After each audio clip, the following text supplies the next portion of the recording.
कहानी उन आम घरों की है जहां खाने वाले तो कई, लेकिन कमाने वाला एक मर्द ही होता है। बावजूद इसके उससे उम्मीदें कम नहीं होती। देखिए जी, सामने वाले वर्मा जी कैसी अच्छी तरह से सफाई करते हैं छुट्टी वाले दिन अपने घर की, और एक आप हैं।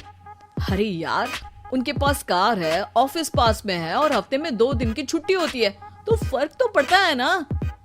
मेरी तो शादी ही गलत हो गई। अरे कोई मस्त लड़का मिलता, कमाता भी, घुमाता भी, घर के कामों में भी मदद करता, लेकिन नहीं जी, हमारे वाले को तो कमाने से फुर्सत ही नहीं, और कमाई भी ऐसी कि कोई जरूरत पूरी ही नहीं हो रही है। सुनील बेचारा शीना को देखकर सोचता है कि शीना सही कह रही है। देखने में सुंदर है, घर का सारा काम कर लेती है, उसे तो कोई भी अच्छा लड़का मिल सकता था।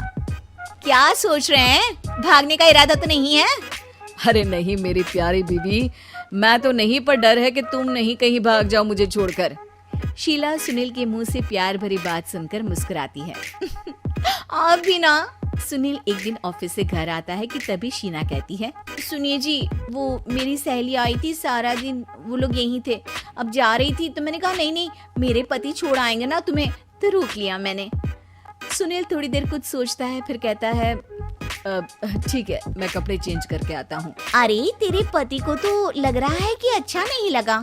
अरे नहीं नहीं, ऐसी कोई बात नहीं है, रुको मैं अभी उन्हें घर के कपड़े देकर आती हूँ। शीना अंदर जाती है जहाँ सुनील पलंग पर लेटा होता है। अरे क्या मजाक है, वो कह रही है कि आपने मुंह बना लिया। सही तो कह रही है, सुबह से अब ऑफिस से लौटा हूँ, एक कप चाय का तो पूछा नहीं, 20 किलोमीटर जाओ और आओ, और फिर कल उसी टाइम पर ऑफिस। अरे यार, मुझे गाड़ी चलानी आती ना तो बोलती भी नहीं आपको, और कौन सा रिक्शा खींच कर जाना है आपको। सुनील अब क्या बोलता।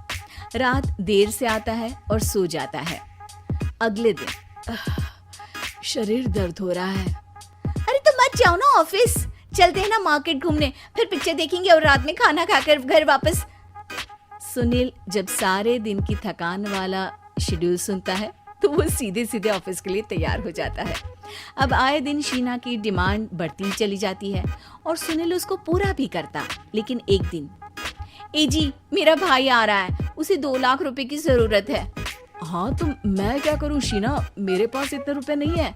हाँ हाँ पता है नहीं है, लेकिन किसी से लेकर तो दे सकते हो ना। अरे मैं किससे मांगू, मेरे तो जानने में भी कोई नहीं है जिसके पास इतनी बड़ी रकम हो। तभी वहाँ शीना का भाई शीनू आ जाता है। जीजा जी कैसे हैं आप? अब मैं ठीक हूँ शीनू, अचानक इतनी बड़ी रकम की जरूरत कैसे पड़ गई? अरे जीजा जी, वो बिजनेस शुरू किया ना, तो उसके लिए पैसे की जरूरत है, काफी हो चुका है, थोड़ा पैसा बचता है तो मैंने सोचा आपसे ले लूं। अब देखो, मेरे ऑफिस में कुछ लोग हैं जिनकी सेविंग अच्छी है, मैं उन लोगों से बात करके देखता हूँ। सुनील ऑफिस से किसी से पैसे लेकर शीना को दे देता है। शीना वो पैसा भाई को दे देती है। 2 महीने बाद, अरे यार शीना, वो ऑफिस वाला आदमी अपने पैसे मांग रहा है, कैसे दूं? अपने भाई से बोलो ना पैसे दे दे। अरे हाँ हाँ दे देगा, कहाँ भागा जा रहा है, आप उनको बोल दो कि दे देंगे।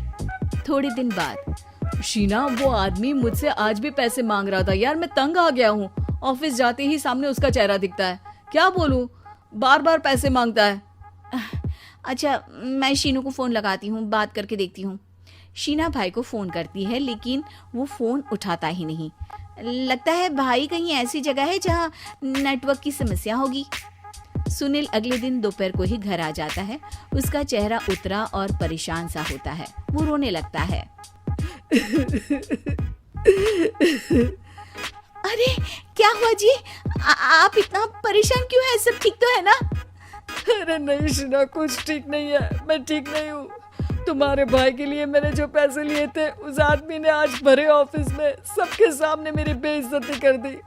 सबके सामने आज मैं कर्जदार बनकर खड़ा था।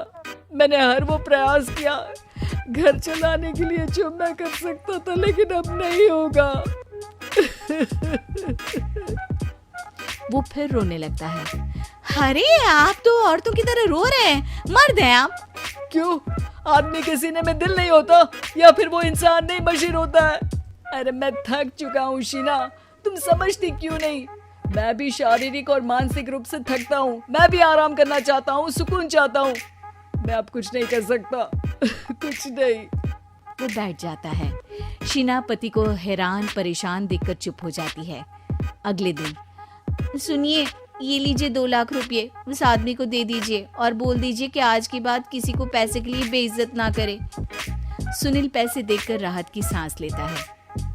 अरे शीना, तुमने तो मेरा बहुत बड़ा काम कर दिया। अब मैं शान से ऑफिस जा सकता हूँ। लेकिन ये पैसे आए कहाँ से? ये पैसे मैंने अपने गहनों को गिरवी रख कर लिया है। तुम ठीक रहो, निश्चिंत रहो, मैं बस यही चाहती हूँ। मुझे माफ करना, पर अब मैं समझ चुकी हूँ कि मर्द को भी दर्द होता है।